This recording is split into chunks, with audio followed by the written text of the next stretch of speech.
안녕하십니까. 생생매거진 오늘 박은정입니다. 지금 이 시각 동성로의 모습은 어떨지 궁금한데요. 쇠락한 동성로를 살리기 위해서 대구시가 동성로 르네상스 프로젝트를 진행한다고 밝혔습니다. 우선 관광 활성화를 위해서 내년까지 동서남 북성로 일대를 관광 특구로 지정해 이 일대를 쇼핑 관광지로 만들고요. 동성로 주변에 도심 캠퍼스 타운을 조성해서 청년 인구 유입을 추진하고 동성로 뮤직 페스타, 동성로 청년문화제, 동성로 클럽데이 투어 등 청년층에 특화된 다양한 축제와 이벤트를 발굴할 계획입니다. 아울러 대중교통 전용지구 일부 구간을 해제해서 상권 활성화를 돕고 또 흉물로 남아있는 대구백화점 본점의 매각 여건 개선 작업도 나서는데요. 대구의 중심인 동성로가 살아야 대구시에도 활력이 더해지겠죠. 사람과 젊음이 가득 찬 동성로로 다시 태어날 수 있도록 다양한 해법들이 적극적으로 추진되길 바랍니다. 7월 7일 금요일 생생매거진 오늘입니다. 먼저 안동과 포항 울릉 연결해서 그곳의 소식과 날씨 듣겠습니다. 안동입니다. 오늘은 작은 더위를 의미하는 절기 소서입니다. 그래도 장맛비의 영향으로 기온이 조금은 내려갔는데요. 어제 북부권에 내려진 폭염특보는 모두 해제가 된 상태고 낮에는 안동 27도, 봉화 26도 예상됩니다. 다만 오후부턴 정체전선이 다시 북상하면서 비 소식이 있습니다. 이번 비는 내일 새벽 사이까지 집중될 전망인데 시간당 20에서 50mm의 세찬 비가 내리는 곳도 있어 비 피해 없도록 각별히 유의하시길 바랍니다. 통합신공항에 들어설 의성군 주변 광역교통망 구축이 활발하게 이뤄지고 있습니다. 대구 경북 통합신공항 연계교통망의 핵심인 대구 경북선은 현재 국토부 사전 타당성 조사가 진행 중으로 서대구에서 출발해 통합신공항과 의성군을 잇는 61km의 2조 원이 투입될 예정인데요. 안동에서 의성을 거쳐 영천으로 이어지는 중앙선 복선화 사업은 4조 원 이상이 투입되는 대규모 사업이기도 합니다. 현재 도담에서 안동 구간은 이미 완공됐고 나머지 안동에서 의성, 영천 구간은 당초에 단선 전철로 계획됐지만 지난해 복선 전철로 변경하는 것이 타당하다는 결론이나 1,500억 원을 추가로 투입해 2024년 개통을 목표로 공사 중입니다. 동시에 도청에서 신공항 연결도로도 계획 중인데 지방도 927호선을 국도로 노선 승격을 건의한 상태고요. 이 밖에도 의성군 소재지와 주변 지역 교통 여건도 크게 개선될 전망입니다. 지금까지 안동이었습니다. 이어서 포항입니다. 폭염과 장맛비가 반복되고 있는 요즘입니다. 오늘은 장맛비가 내리면서 더위는 쉬어갈 텐데요. 낮 기온 어제보다 9도가량 낮은 26도가 예상됩니다. 오후부터 비가 오다가 내일 오전쯤 그치겠는데 시간당 30에서 60mm로 매우 강하고 많은 비가 내리는 곳이 있겠습니다. 대비 잘해주시고요. 오늘 남해 동부 먼바다를 중심으로는 물결도 높게 일겠습니다. 안전사고에 주의하시기 바랍니다. 경주 엑스포대공원에 무궁화 동산이 조성됐습니다. 경북문화관광공사는 지난 5일 경주 엑스포대공원 화랑광장 내에 1000제곱미터 규모의 무궁화 동산을 완공했는데요. 이 사업은 무궁화를 쉽게 접할 기회를 제공하고 국민적인 관심도를 높이기 위해 지난 2010년부터 산림청이 지원해오고 있는 사업입니다. 이번에 새로 조성된 무궁화 동산은 무궁화 꽃잎 모양을 본뜬 형태의 공간을 조성해서 무궁화 나무를 심고 그 사이에 마사토기를 통해 산책을 즐기며 무궁화를 감상할 수 있도록 했는데요. 선덕과 새 아사달, 홍화랑과 아사달, 에밀레, 원화 등 신라와 연관된 이름을 가진 7개 품종의 무궁화 1614그루가 심어져서 다양한 무궁화 꽃을 볼 수 있습니다. 무궁화 동산을 통해서 우리나라 국화인 무궁화에 더 친숙해지고 나라 사랑의 마음을 잘 키울 수 있었으면 좋겠습니다. 지금까지 포항이었습니다. 이어서 울릉입니다. 울릉도와 독도는 흐린 하늘 보이고 있습니다. 현재 기온은 어제보다 3.7도 낮은 25.4도, 습도는 83%입니다. 동해중부 안쪽 먼 바다에는 남동에서 남풍이 불며 바다의 물결은 0.5에서 1.5m로 잔잔하게 일고 있습니다. 오늘 여객선은 정상 운항합니다. 울릉군 독도박물관이 지난 5일 북면 주민자치센터 2층에서 제1기 독도박물관 대학 인문학 강의 프로그램 수료식을 가졌습니다. 이번 강의는 역사학, 문화인류학, 민속학 등 다양한 인문학 분야의 내용으로 구성됐으며 지난 5월 17일에 시작해 매주 수요일에 각각의 주제에 따라 총 8회차 강의를 진행했습니다. 독도박물관은 향후에도 다양한 인문학 강의를 기획 및 운영해 지역 주민의 문화 향유와 평생교육의 기회를 확대하는 데 노력할 것이며 하반기 박물관대학 운영을 오는 9월부터 진행할 예정입니다. 울릉군은 앞으로 박물관대학 프로그램의 활성화가 지역에 대한 관심과 사랑으로 이어지길 바라며 지역 및 문화생활의 저변을 계속 확대해 나갈 것이라고 뜻을 밝혔습니다. 지금까지 울릉이었습니다.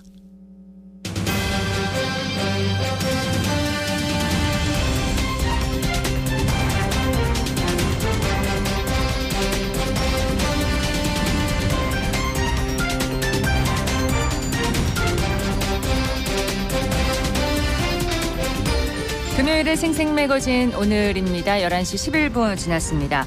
스토킹 처벌법이 시행된 지 벌써 2년이 다 돼가고 있습니다. 지난해 서울 지하철 신당역에서 발생한 스토킹 살인 사건으로 많은 국민들이 큰 충격을 받았는데요. 이 사건 이후로 스토킹 처벌법이 피해자를 보호하지 못하고 있다는 지적이 많았습니다. 그래서 최근에 스토킹 처벌법이 개정돼서 이달부터 시행되는데요. 앞으로 달라지는 스토킹 처벌법의 내용과 피해자 보호 절차에 대해서 최지연 변호사의 내로남불에서 자세히 듣도록 하겠습니다. 어서 오십시오. 네, 안녕하세요. 네. 스토킹 처벌법이 시행된 지 이제 2년이 다 돼갑니다. 그런데 여전히 스토킹 범죄가 많은 상황이죠? 네, 그렇습니다. 우리 지역만 하더라도 대구 경찰청에 따르면 스토킹 처벌법이 처음 시행됐던 2021년 10월 21일부터 지난 12월까지 약 1년 2개월 동안 대구에서 스토킹 범죄로 검거된 사건이 모두 453건인데요. 네. 스토킹 범죄 용의자가 수사기관에 체포된 사건만 최소 하루에 한 건 이상인 셈이고 저만 하더라도 국선 사건으로 종종 만나고 있습니다. 그렇군요. 상대방이 거부를 하는데도 계속 연락을 하거나 해서 이제 공포감을 준다. 이런 게 스토킹인 거죠? 네, 그렇습니다. 생각보다 범위가 굉장히 넓거든요. 네. 헤어진 전 연인뿐만 아니라 가족이라든가 직장에서도 마찬가지 행위를 하면 스토킹 범죄로 처벌받을 수 있습니다. 최근 울산지방법원에서는 만남을 거부한 동생에게 지속적으로 연락해서 괴롭힌 50대 남성에게 징역 1년의 실형을 선고하기도 했고요. 네. 또 얼마 전 서울 서초경찰서에서는 대기업 대표이사에게 수차례 항의성 문자를 보낸 전 수행기사가 현행범으로 체포돼서 조사를 받기도 했습니다. 모두 스토킹 처벌법 위반 사안으로요. 그렇군요.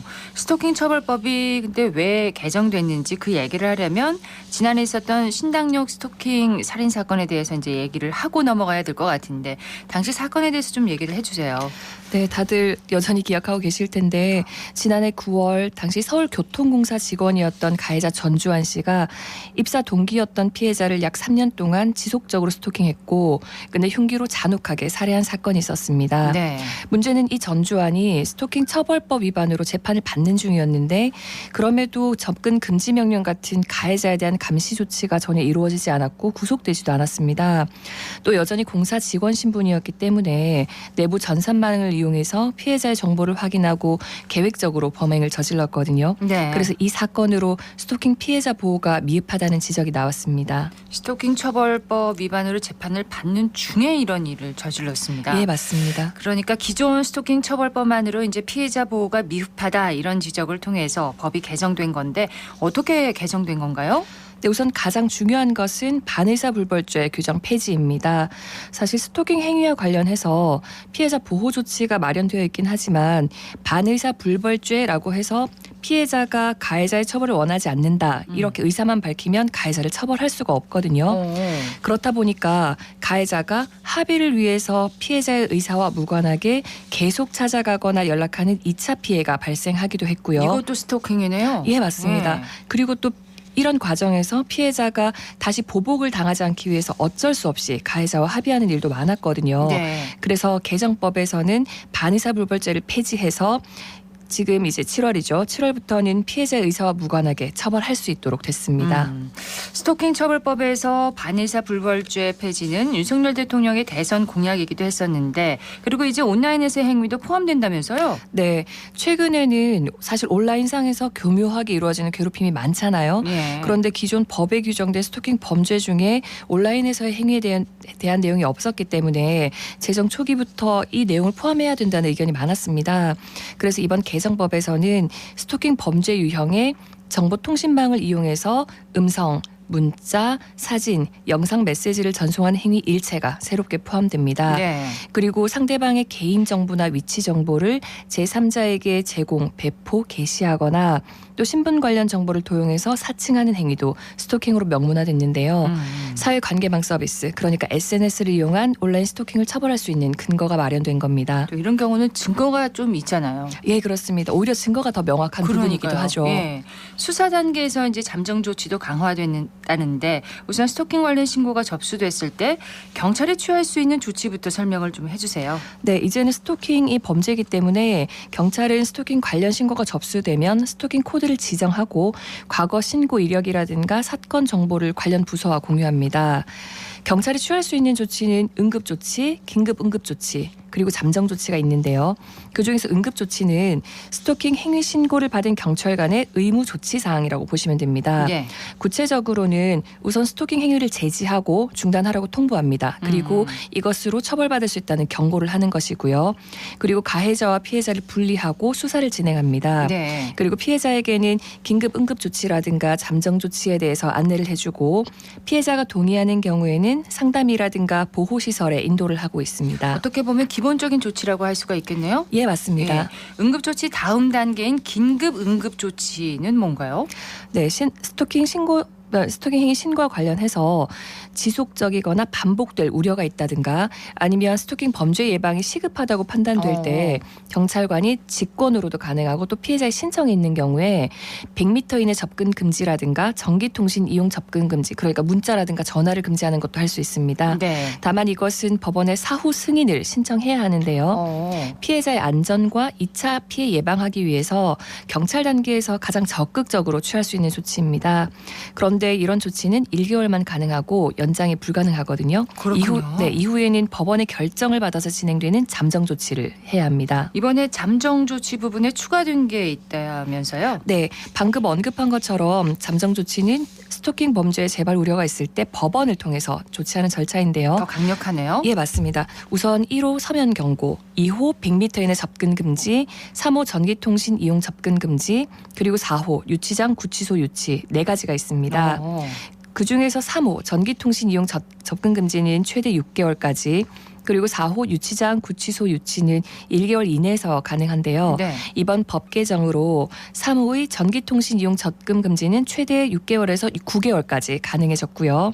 또 가장 중요한 부분은 가해자 위치 추적 전자장치 부착이 잠정 조치로 추가됐다는 겁니다. 전자장치 부착이요? 네. 우리가 흔히 아는 그 전자발찌 부착을 말하는 건가요? 예, 맞습니다. 가해자에게 전자발찌를 부착해서 가해자 위치를 추적하는 것을 말하는데요. 이제는 판결 전이라고 하더라도 법원이 원활한 조사, 심리 진행이나 아니면 피해자 보호를 위해서 필요하다고 인정할 경우에 가해자에게 이 위치 추적 전자장치를 부착할 수 있게 됐습니다. 그렇군요. 네, 기존에는 피해자의 위치 확인만 가능하던 상황이 크게 개선된 겁니다. 이번 개정안에서는 피해자 보호를 위한 내용이 많이 추가됐네요. 네, 이외에 맞습니다. 또 추가된 내용이 있습니까? 네, 사실 최근 몇 년간 스토킹으로 시작해서 강력 범죄로까지 이어진 사건들을 보면 피해 당사자뿐만 아니라 사실 가족까지 위협을 받고 실제로 맞아요. 피해를 입는 경우도 많았잖아요. 네. 네, 그런데 기존에는 이 긴급 응급 조치나 잠정 조치 보호 대상이 피해 당사자뿐이어서 가족들에 대한 보호 조치가 이루어지지 않는다는 문제가 있었거든요. 그래서 이번 개정안에서는 이 긴급 응급 조치나 잠정 조치 보호 대상을 동거인과 가족으로까지 확대를 했고요. 네. 또 신변 안전 조치 등 적극적인 피해자 보호 방안도 도입됩니다. 그러니까 스토킹 초기 단계부터 피해자를 보호하고 또 피해 당사자뿐만 아니라 가족들까지 불안해하지 않도록 법이 더 강화된 겁니다. 가족같이 똑같이 이제 보호를 하는 건가요? 예, 맞습니다. 스토킹 처벌법 외에 스토킹 방지법도 곧 시행된다면서요? 네, 스토킹 범죄 및 피해자 보호 등에 관한 법률, 줄여서 스토킹 방지법이라고 하는데요. 스토킹 범죄를 예방하고 피해자 보호를 위해서 올해 1월에 제정됐고 지금 7월 18일부터 시행 예정입니다. 네. 이번 법 제정에 따라서 스토킹 범죄 피해자를 고용하고 있는 사람은 혹여나 스토킹 피해를 입었다 이런 사실을 이유로 피해자에게 불이익한 조치를 해서는 안 됩니다. 그리고 피해자 보호 지원 시설도 마련되는데요. 이 지원 시설에서는 피해자에 대해서 스토킹 신고 접수와 이에 관한 상담, 그리고 피해자 등의 신체적, 정신적 안정과 일상생활 복귀 지원, 그리고 피해자 등의 보호와 임시 거소의 제공 및 숙식 제공, 직업 훈련 및 취업 정보 제공, 또 피해자의 질병 치료와 건강 관리를 위해서 의료기관 인도하는 등의 의료 지원, 이런 업무들을 맡게 됐습니다. 이 스토킹 방지법은 그 피해자들을 더 보호해주는 그런 법이라는 생각이 듭니다. 네, 맞습니다. 회사에서 성희롱이나 성폭력 예방 교육을 진행하는 것처럼 스토킹 예방 교육도 좀 필요할 것 같아요. 네, 이번 스토킹 방지법에서 스토킹 예방 교육도 실시하라고 규정하고 있거든요. 국가기관과 지방자치단체 그리고 학교에서는 스토킹 예방과 방지를 위한 스토킹 예방 교육을 실시할 수 있고 네. 특히 수사기관의 장은 업무 관련자를 대상으로 필요한 스토킹 예방 교육을 실시해야만 합니다. 그리고 여성가족부 장관은 3년마다 스토킹에 대한 실태 조사를 실시하고 그 결과는 스토킹 방지를 위한 정책 수립 기초 자료로 활용된다고 합니다. 무엇보다도 정말 인식이 달라져야 할 것 같아요. 상대방에게 고통을 주는 행위가 범죄가 된다. 이걸 제대로 인식을 하고 있어야 될 것 같습니다. 네, 가장 중요한 부분일 텐데요. 아무리 본인이 의사나 의도가 없다고 하더라도 남에게 고통을 주는 행위 당연히 하시면 안 되는 거고요. 그럼요.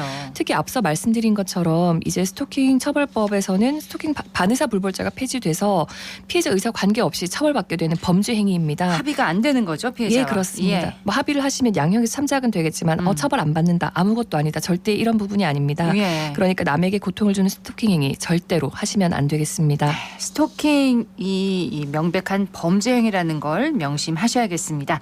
최지연 변호사의 내로남불, 오는 18일부터 시행을 앞두고 있는 개정된 스토킹 처벌법의 내용과 피해자 보호에 대해서 알아봤습니다. 꼭 기억해야 되겠어요. 네, 네, 고맙습니다. 감사합니다.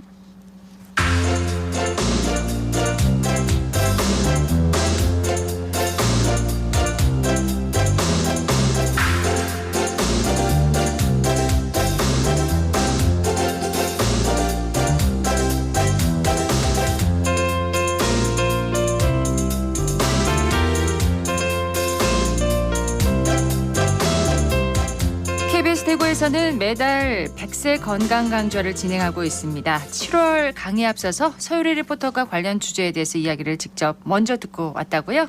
네, 7월에는 유방암과 자궁근종, 자궁성근증의 진단과 치료라는 주제로 대구 파티마 병원의 의사 두 분이 강의를 해주실 텐데요. 강연에 앞서 내용이 궁금한 분들 그리고 일정상 현장 강의에 가지 못하는 분들을 위해서 제가 병원으로 미리 다녀왔습니다. 네. 네, 먼저 병원에 방문한 환자의 이야기 들어봅니다. 가슴 쪽에 덩어리가 좀 만져지고 아무래도 좀 여자다 보니까 좀 방문하기 좀 많이 고민스러웠었거든요. 근데 주변에 일단 뭐 혹시나 유방암에 관련돼 있는 이런 이슈들이 많으니까 제가 일단 걱정이 좀 많이 돼서 검색을 이렇게 저렇게 해보다가 일단은 방문하게 되었습니다. 증상이 있은지 좀 어느 정도 되셨어요? 생리 끝나고 난 뒤에 한 일주일 전부터 왼쪽, 오른쪽, 위쪽 가슴이 약간 덩어리가 좀 만져졌었거든요. 그래서 오늘 진료 보러 오게 됐습니다. 그럼 오늘 처음 내원하신 건데 좀 어떤 검사 했나요? 일단은 증상이 어떤지 먼저 물어보셨고 그다음에 이렇게 덩어리 부위를 좀 만져보셨고 그리고 초음파 검사를 좀 필요하다 하셔가지고 초음파를 했습니다. 초음파 결과가 나오면 알겠지만 의사 선생님이 판단하에는 문제가 없다라고 얘기는 하셨었는데 결과를 보고 일단 정확하게 아마 얘기를 해주실 것 같고 그리고는 이제 차후라도 정기적으로 한 6개월마다나 1년에 한 번씩 결과를 봐가면서 정기적으로 검사가 필요하다라고 얘기하셨습니다. 뭔가 좀 이상이 있으면 바로 그 의사 선생님들을 만나서 상담을 해야 되겠다고 생각을 했었고 운동을 좀 정기적으로 해야 되겠다고 생각했습니다. 환자분 목소리 들어보니까 비교적 젊은 분이신데요. 네, 외국에서는 유방암이 60, 70대에서 발생 많이 하는데요. 우리나라는 젊은 연령대에서 발생하는 경우가 많고 또 40, 50대가 약 70%라고 합니다. 네. 하지만 조기 발견하면 완치 가능성이 높고 유방 보존도 가능한데요. 한국의 유방암 5년 생존율이 86%로 세계적인 수준이라고 하니까요. 조금 귀찮더라도 정기 검진 반드시 하는 게 필요하겠습니다. 중요하죠. 네, 맞습니다. 자세한 내용 대구 파티마 병원 여성건강센터 외과 장은영 과장에게 들어봤습니다. 우리나라는 한 25명 중에 1명꼴로 유방암이 발생을 하게 되는데요. 매년 2만 명 정도 진단됩니다. 한국유방암학회에서 권고하고 있는 바로는 우리나라에서는 한 40세 이후이면 1, 2년에 한 번씩 임상진찰이나 유방 촬영을 해야 하는데요. 이 외에 유방암 가족력이 있거나 여성 호르몬제를 드시고 있거나 아니면 유방에 증상이 있을 때는 수시로 병원에 와서 의사와 상담을 하셔야 될 것 같습니다. 유방암의 원인은 아직까지 명확하게 규명된 것은 아니지만 3분의 2 정도는 우연히 발견되기도 하고 3분의 1은 유전이나 환경에 의해 발생이 됩니다. 유방암 초기에는 대체로 증상이 없습니다. 하지만 그 유방에 통증이 없는 멍울이 만져진다거나 유두가 함몰되거나 유방 모양이 변형이 되거나 유두에 혈성 분비물이 나온다거나 이럴 때는 유방암과 관련된 증상일 수 있기 때문에 검진이 필요합니다. 유방암의 원인이 정확하지 않으니까 특별히 그걸 조심한다고 하는 게 없겠지만 그래도 유방암 발생에 관련된 위험 인자들이 있기 때문에 그런 것들만 좀 생활 속에서 주의를 하신다면 도움이 될 것 같습니다. 이때까지는 운동이 가장 효과적이라고 알려져 있고요. 그래서 살을 빼고 음주, 흡연하지 않고 생활 속에서 스트레스를 받지 않고 그리고 가장 중요한 것은 정기적인 유방검진이라고 생각합니다. 정기적인 유방검진을 강조해 주셨는데 이 정기검진과 함께 자가검진도 그렇게 중요하다면서요? 네, 30세 이후부터는 매월 자가검진 하는 게 좋고요. 월경이 끝나고 1일 후에 하면 됩니다. 그리고 이번에는 또 이제 산부인과로 가서 자궁근종과 자궁성근증에 대해서 알아볼 텐데요. 네. 자궁근종은 흔히 말하는 자궁에 있는 혹 같은 걸 말하고요.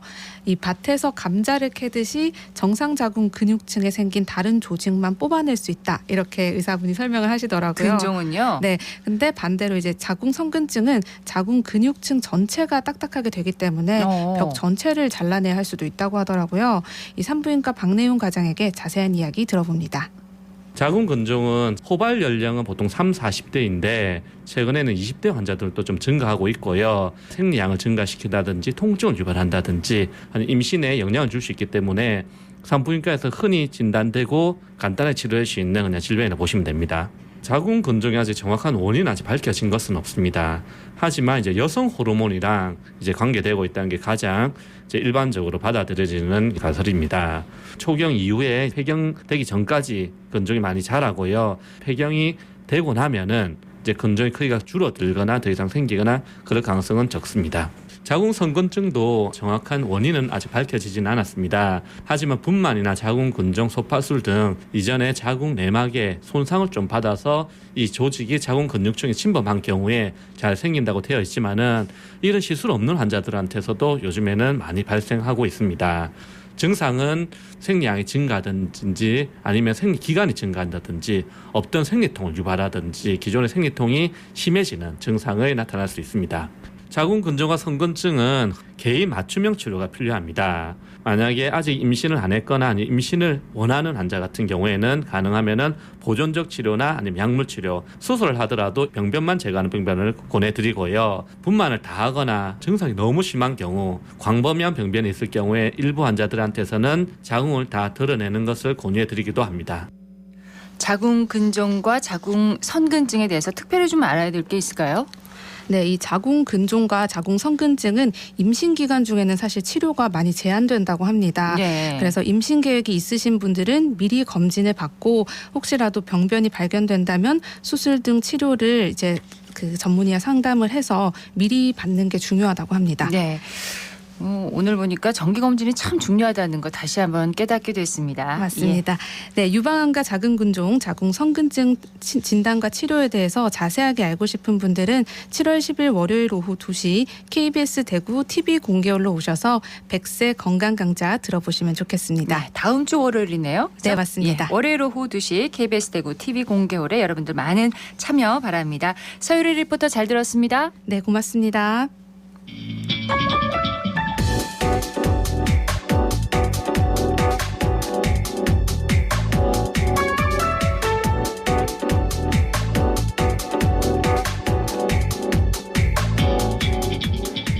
묻고 듣고 생각과 마음을 나누는 방송. 지금 여러분께서는 대구 경북을 보고 듣는 생생 매거진 오늘을 함께하고 계십니다.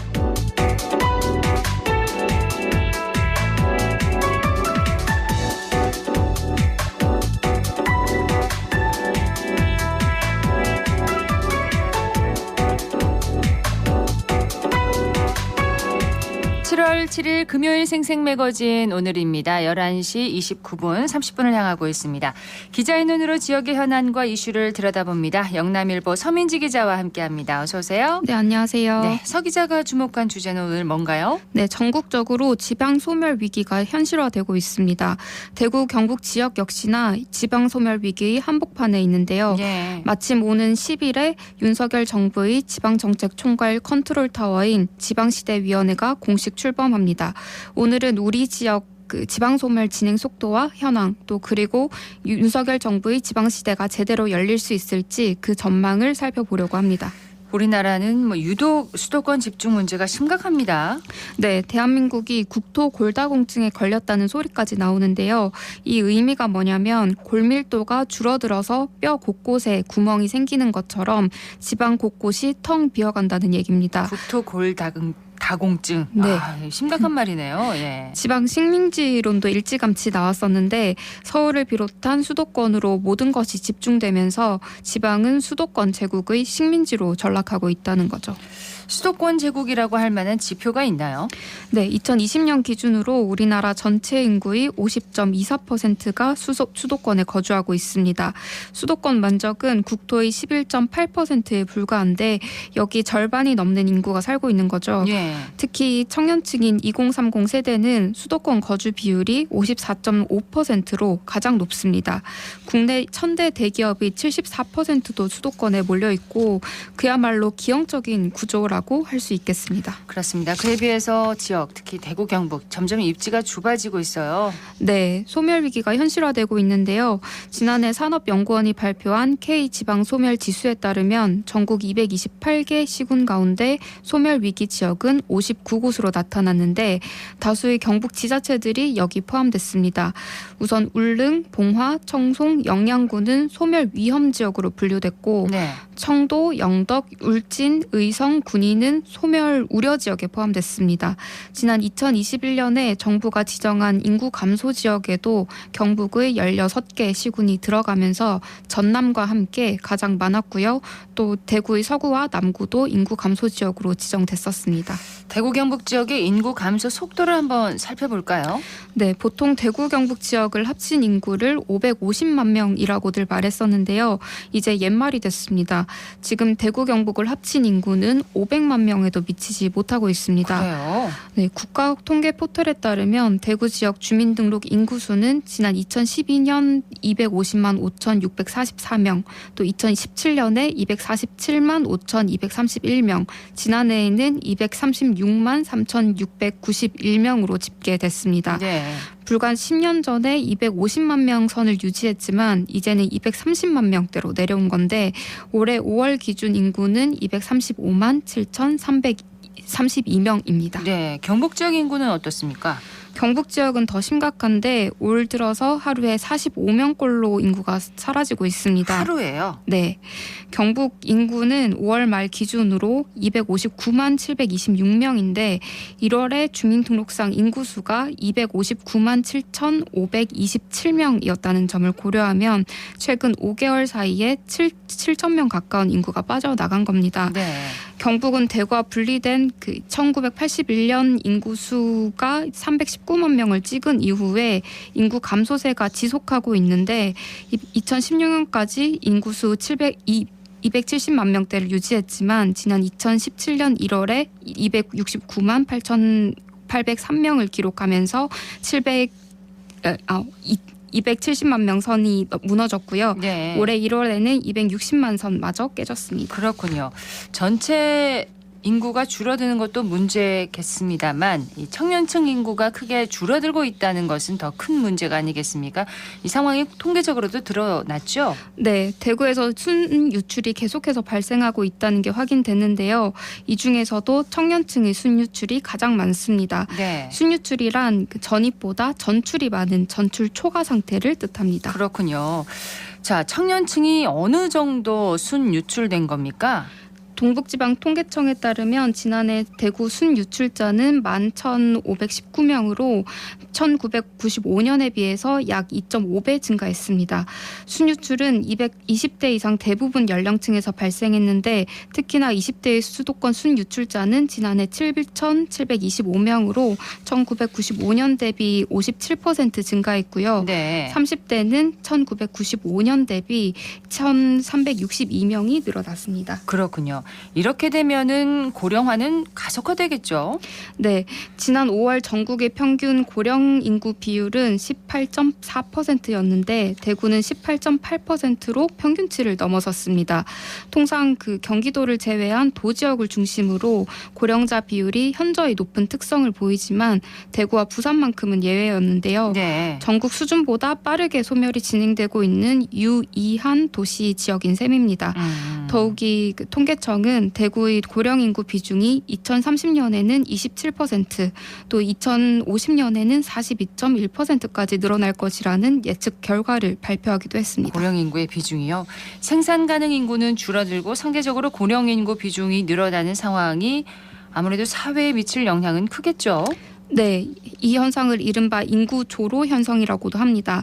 이렇게 취약한 인구 구조는 지역 차원의 경쟁력과 생산력을 크게 저하시키는데요. 네. 지역 경제 성장은 인구 구조와는 때려야 뗄 수 없는 관계입니다. 이런 인구 흐름이 계속되면 대구 역시 소멸을 피할 수 없을 것이라는 그런 의미로 받아들여야 될까요? 네, 사실 대구가 전국에서 3, 4번째 가는 광역 대도시인 만큼 많은 시민들이 대구와 소멸 이 두 키워드를 바로 연결짓지는 못하시는 것 같습니다. 네. 그런데 대구 나름의 해법을 찾지 못한다면 농어촌 지역과 시기만 차이 날 뿐 지방 소멸의 마수는 피할 수 없을 거라는 분석이 나옵니다.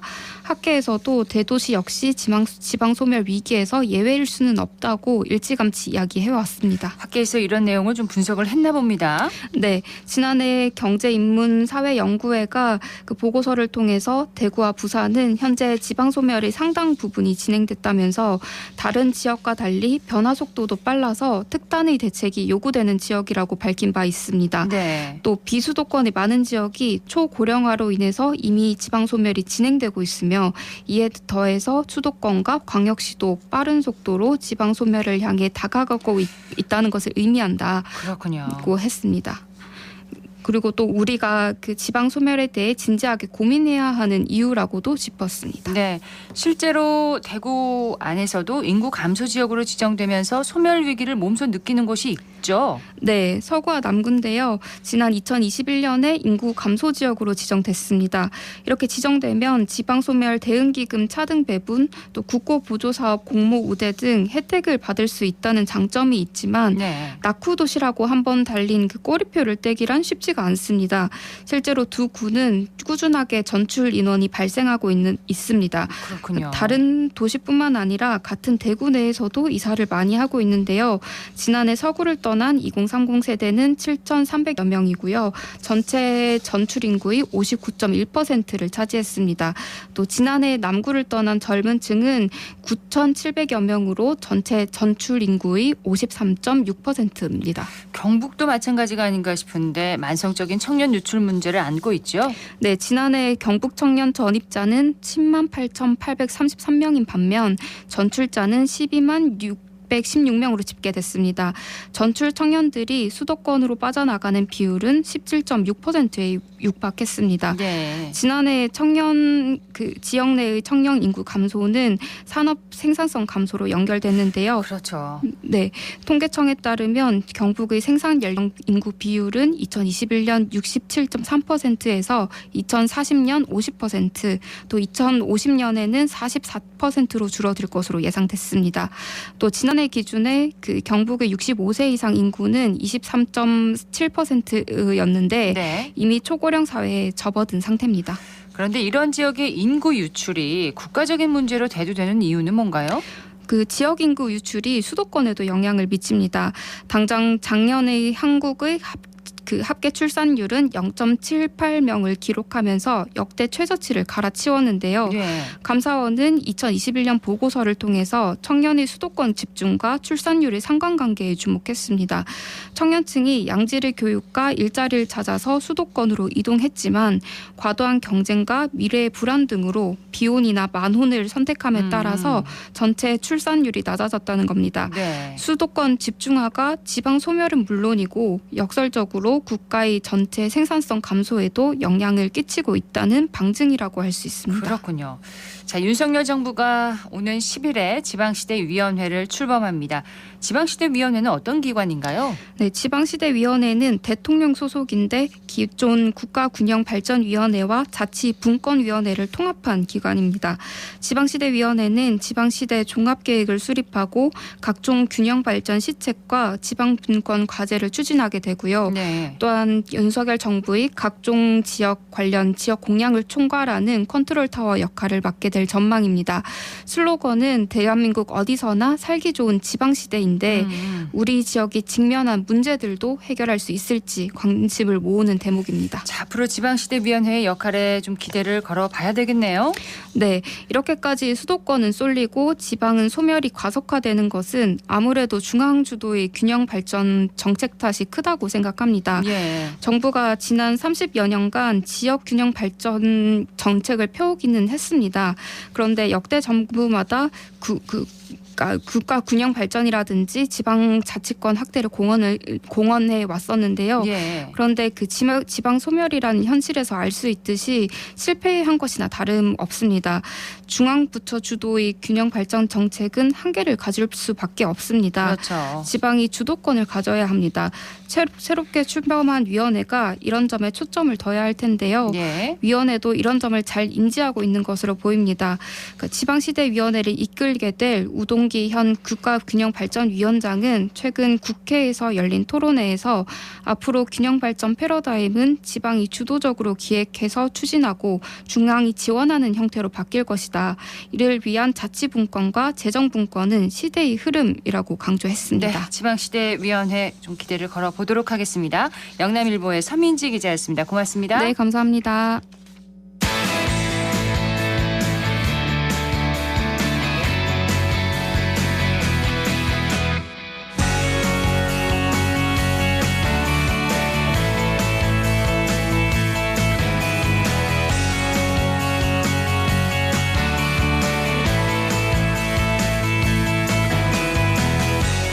스포츠 현장 속으로 들어갑니다. 생생스포츠 대구신문의 석지은 기자와 함께합니다. 어서 오세요. 네, 안녕하세요. 네, 프로야구 삼성 소식부터 좀 살펴볼까요? 네, 삼성은 지난달 30일부터 7월 2일까지 대구에서 하나이글스와 치른 주말 3연전에서 1승 2패로 위닝 시리즈 달성에 실패했습니다. 예. 그리고 하루 쉰 뒤 3일부터 5일까지 제2구장 포항에서 열린 두산 베어즈와의 주중 3연전에선 3패로 싹쓸이 패배를 당했습니다. 그렇죠. 네, 그 결과 지난 한 주 역시 1승 5패의 저조한 승률을 거뒀는데요. 이 탓에 9위와의 게임 차가 좀처럼 좁혀지지 않으면서 이번 주 역시 꼴찌 탈출에 실패했습니다. 그렇습니다. 지난 한 주도 삼성이 좋지 않은 그런 한 주였는데 그러고 보니 포항구장에서 삼성의 승률이 높지 않았나 봐요. 삼성은 2012년부터 이제 포항을 제2구장으로 활용했는데요. 네. 삼성은 지난해까지 포항에서 치른 경기에서 무려 승률 6할 9푼을 기록하면서 강한 면모를 보였습니다. 덕분에 포항은 삼성 팬들로부터 약속의 땅이라고 불리기도 했습니다. 그런데 승률 69%면은 3경기 중에 2경기 이상은 이겨왔다는 건데 깨졌네요. 그렇죠. 예, 이번 위닝 시리즈 실패는 좀 아쉽습니다. 네, 개인적으로는 포항이 기운이 좋다기보다는 당시 삼성이 워낙 강했던 탓에 승패 마진을 많이 벌어둔 것이 아닌가 생각합니다. 실제로 코로나 이후 처음 포항 경기를 치렀던 지난해의 경우 최하위 하나를 상대로도 1승 1무 1패에 그쳤거든요. 네, 그럴 수도 있겠네요. 그나저나 지난달 삼성의 위닝 시리즈 소식을 좀처럼 듣지 못한 것 같은데 어떻습니까? 네, 맞습니다. 6월 지난 한 달 동안 삼성은 4번의 주중 3연전에서 단 한 번도 위닝 시리즈를 달성하지 못했는데요. 오히려 2차례 수입패를 당하면서 화요일, 수요일, 목요일 진행된 12경기에서 못한 1승에 그쳤습니다. 네. 네, 지난달 29일 목요일 롯데전이 우천으로 취소되지 않았더라면 주중 3연전 3연속 피수입이라는 불명예스러운 기록을 작성할 뻔했습니다. 예. 생각 이상으로 지금 심각한 상황입니다. 주말에는 어땠나요? 네, 주말 3연전 역시 부진하긴 마찬가지였는데요. 그나마 6월 9일부터 11일까지 홈에서 열린 롯데와의 주말 3연전에서 2승 1패를 거둔 것이 지난달 삼성의 유일한 위닝 시리즈였습니다. 네, 8번의 3연전 중에서 2승을 한 게 단 한 번뿐인 거죠. 그렇습니다. 예. 정말 꼴찌라는 게 이상하지 않은 상황입니다. 네, 그렇습니다. 마운드가 제 역할을 해내면 야수들이 침묵에 빠지고 타선이 볼을 뿜으면 마운드가 무너지는 등 약팀의 전형적인 모습인 투타 불균형을 보이면서 좀처럼 승리를 쌓지 못했습니다. 자, 이 같은 난국을 좀 타개하기 위해서 삼성이 적극적인 행동에 나섰다면서요? 네, 그렇습니다. 바로 이틀 전이죠. 수요일 삼성은 이제 기아 타이거즈에 포수 김태군을 내어주고 전천후 내야수 류지혁을 받아오는 트레이드를 단행했습니다. 김태훈 선수에 이은 삼성의 올해 두 번째 트레이드인 그렇죠, 거죠. 네. 예, 새롭게 삼성 유니폼을 입게 된 류지혁 선수 소개 좀 해주세요. 네, 류지혁은 2012년 이제 2차 4라운드로 두산의 지명을 받으면서 프로에 데뷔했습니다. 이후 2020년 트레이드를 통해 기아로 둥지를 옮겼고요. 두산과 기아 두 구단에서 프로 통산 787경기에 출전하면서 505안타, 타율 2할 7푼 1리를 기록했습니다. 예. 1루부터 유격수까지 포수를 제외한 내야 전 포지션을 소화할 수 있는 전천후 내야수입니다. 출전 기록을 보니까 주전으로 뛴 기간이 얼마 되지 않는 선수네요. 네, 그렇습니다. 프로에서도 이제 준수한 수비력을 인정받았지만 공격력에서 좀 아쉬움을 남기면서 좀처럼 주전 기회를 받지 못했는데요. 그래도 기아 이적 후 많은 경기에 출전하면서 비교적 준수한 컨택 능력을 보여줬습니다. 자, 류지혁 선수는 그럼 삼성에서 어떤 역할을 하게 될까요? 네, 현 시점에선 유격수 이재현을 제외한 내야 세 자리가 확실한 주인이 없는 상황입니다. 그러다 보니 어느 포지션에서든 이제 준수하게 지킬 수 있고 준수한 컨택 능력까지 갖춘 류지혁 선수가 꾸준히 선발 기회를 받을 것으로 예상이 됩니다. 예. 수요일 경기에서도 오자마자 대타로 투입돼 여러 포지션을 소화하기도 했고요. 자, 내야 불안을 해소하기 위해서 비교적 풍부한 포수 자원을 활용한 셈이네요. 네, 그렇습니다. 사실 지난 첫 번째 트레이드 실패를 메꾸기 위한 후속 조치로 보이는 건 어쩔 수 없지만요. 예. 자, 그러고 보니 지난 트레이드에서 내야수 이원석이 빠져나갔었죠? 네, 그렇습니다. 이원석 선수의 포지션이 딱 1루, 3루인데 지금 삼성의 골머리를 썩는 포지션입니다. 네. 이 탓에 박진만 삼성 감독도 어려움을 겪다가 이제 기아 김종국 감독과 먼저 트레이드를 타진한 뒤 각각 구단 프런트에 요청했다고 하니까요. 원래 트레이드를 감독이 보통 주도하는 편인가요? 네, 대개는 이제 감독이 특정 포지션 보강을 요청하면 이제 구단이 주도해서 트레이드를 하는 편입니다. 예. 이번 경우는 양팀 감독이 현장에서 교감한 뒤 구단에 요청해서 승인된 꼴이라 이례적이긴 합니다. 그렇군요. 네, 원래 박진만 감독은 이제 김종국 감독에게 투수 자원을 요청했다고 합니다. 하지만 김 감독이 이를 거절한 뒤에 이제 류지혁 선수를 제안하자 박 감독이 장고 끝에 수용했다고 하네요. 자, 지금 판단하기는 뭐 좀 이른 편이 있겠지만 손익 계산을 안 해볼 수는 없잖아요. 어떻게 보세요? 네, 아직 시즌이 절반가량 남아있지만 개인적으로는 삼성이 좀 이득을 보지 않았나 싶습니다. 김태곤 선수도 당연히 훌륭한 선수이지만 이제 세 명의 포수를 가동한다는 게 제한된 엔트리에서 효율이 떨어지기도 했고 삼성 내야가 엉망에 가까운 상황이었거든요. 네. 두 선수의 나이 차도 이제 류 선수가 4살 어리기도 한데다가 태곤 선수는 올 시즌 종료 FA 자격을 얻기도 하고요. 네, 앞으로 좀 지켜봐야겠습니다만 지난번보다는 좀 만족스러운 트레이드에 가깝다 이렇게 볼 수가 있겠네요.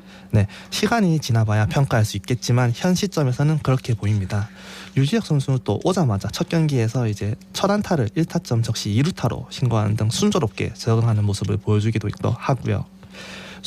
수비력이 검증된 만큼 이제 타자 친화구장인 라이온즈 파크에서 좋은 타구도 보여준다면 최고의 영입이 될 것으로 보입니다. 네, 류지혁 선수가 합류한 삼성이 반등의 불씨를 지펴주기를 기대해 보겠습니다. 삼성의 이번 주 상대는 어딘가요? 네, 삼성은 오늘부터 일요일까지 창원에서 NC 다이노스와 주말 3연전을 치릅니다.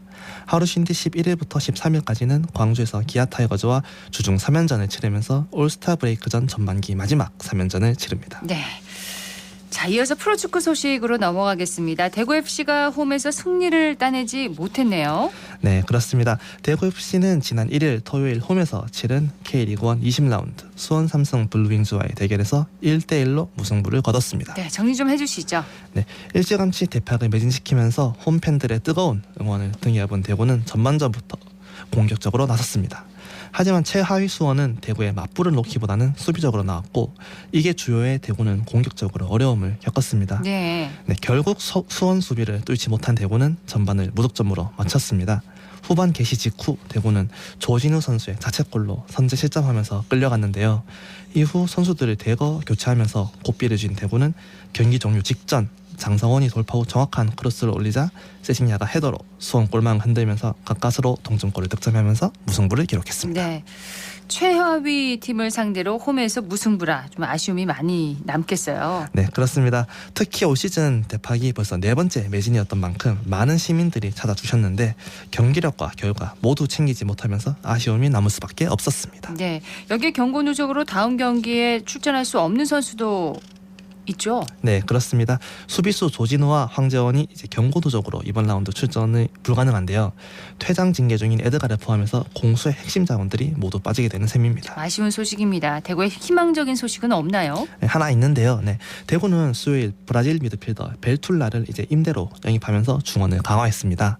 대구는 외국인 미드필더 세라토의 부진으로 은퇴를 목전에 둔 플레잉 코치 이용래가 주전으로 활약할 정도로 허리가 약점이었는데요. 네. 이번 영입으로 대구는 약점을 보강해 중위권으로 도약할 발판을 마련한 셈입니다. 벨툴라 선수의 활약 기대해 보겠습니다. 대구 이번 주 상대는 어느 팀인가요? 네, 대구는 이제 오늘 오후 7시 30분 제주에서 제주 유나이티드와 K리그1 21라운드 원정 경기를 치를 예정입니다. 네, 제주로 먼 원정길을 떠났는데 제주전 어떤 양상을 기대하세요? 네, 제주는 이제 대구와 승점 단 1점 차로 5위에 올라 있는데요. 최근 5경기에서는 2무 3패로 승리를 거두지 못하고 있습니다. 하지만 대구 역시 핵심 주전 3인방이 출전하지 못해 쉽지 않은 승부가 예상이 되는데요. 그러네요. 네, 최원건 감독도 상당히 머리가 아플 것으로 예상이 됩니다. 자, 제주전에서 활약할 선수들은 누군가요? 네, 개인적으로는 이제 선발 출전이 유력한 장성원 선수의 활약을 예상하고 있는데요. 원래는 수비로 주목을 받던 선수였는데 해가 지날수록 이제 공격 쪽에서 눈에 띄게 발전하는 모습을 보여주고 있습니다. 네. 네, 돌파나 크로스의 날카로움이 상당한데요. 지난 경기 이제 동점골을 어시스트하기도 했고요. 조진우 선수 대신 선발이 예상되는 김강산 선수도 활약을 기대하고 있습니다. 네, 한 주간의 스포츠 소식을 종합해 드렸습니다. 대구신문의 석지훈 기자였습니다. 고맙습니다. 네, 감사합니다.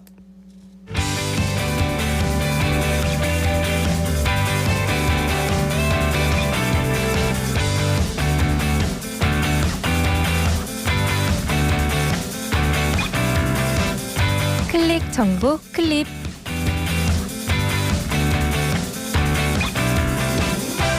여름은 탈모 증상이 더 심해지기 쉽습니다. 강한 햇볕은 모발을 손상시키고 고온다습한 날씨 탓에 세균이 창궐하기 쉽고요. 수영장의 염소와 바닷물의 소금기 역시 해롭습니다. 어떻게 해야 여름철 머리를 건강하게 유지할 수 있을까요? 먼저 외출하기 전에 모자를 쓰는 게 좋습니다. 모자를 쓰면 머리카락, 두피, 귀까지 보호할 수 있고요. 또 수영하기 전에는 머리를 흠뻑 적시고 들어가는 게 좋은데요. 머리카락이 깨끗한 물을 머금고 있으면 화학물질을 덜 흡수하게 됩니다. 끝으로 머리를 자주 감게 되는 여름에는 자연바람 혹은 드라이기의 차가운 바람으로 머리를 말리는 것이 좋습니다.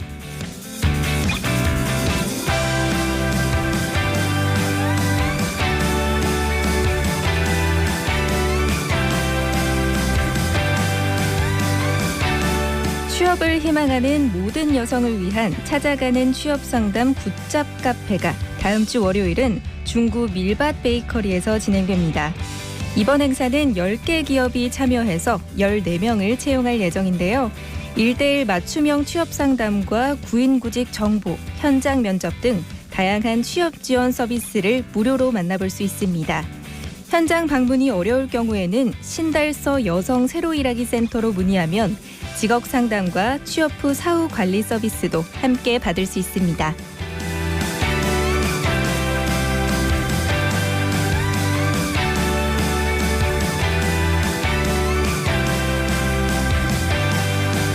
수성창의과학센터가 본격적인 운영에 나섰습니다. 올해 5월 완공된 수성창의과학센터는 대구 스타디움몰 1층에 위치하고 있는데요. 6월 한 달 시범 운영 후에 이번 달부터 본격적인 운영에 들어갔습니다. 유아, 초등에서 성인까지 세대별로 특화된 교육 프로그램이 진행될 예정이고 이번 달과 다음 달에는 장마와 폭염을 피해 안전하고 알찬 시간을 보낼 수 있도록 다양한 특강 프로그램도 준비되어 있습니다. 새롭게 문을 연 수성창의과학센터에서 유익한 시간 보내시기 바랍니다.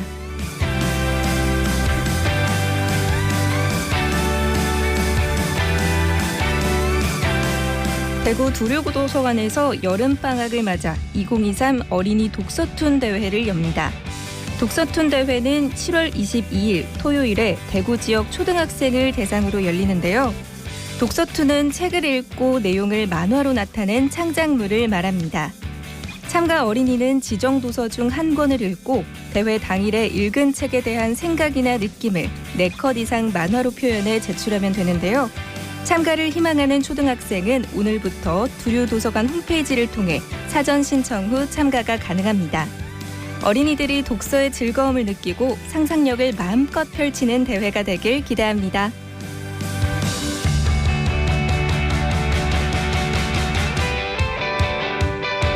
덥고 습한 여름에 찾아오는 불청객, 바로 모기입니다.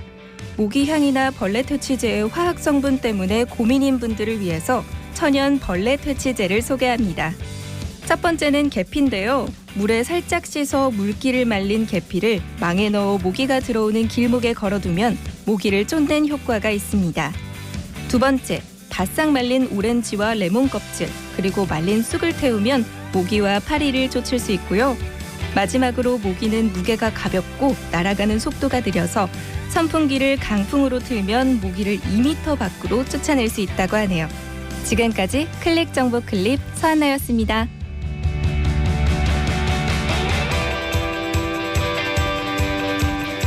대구 경북 소비자연맹이 최근 신용카드 회사를 사칭한 스미싱 문자가 늘고 있다면서 주의를 당부했습니다.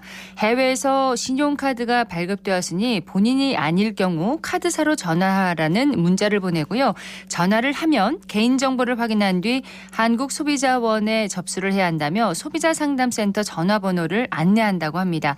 이렇게 카드사를 사칭한 번호는 1600-2406 아니면 1660-2813 등 아주 다양하다고 하네요. 의심스러운 문자를 받으면 바로 삭제하시는 게 좋겠습니다.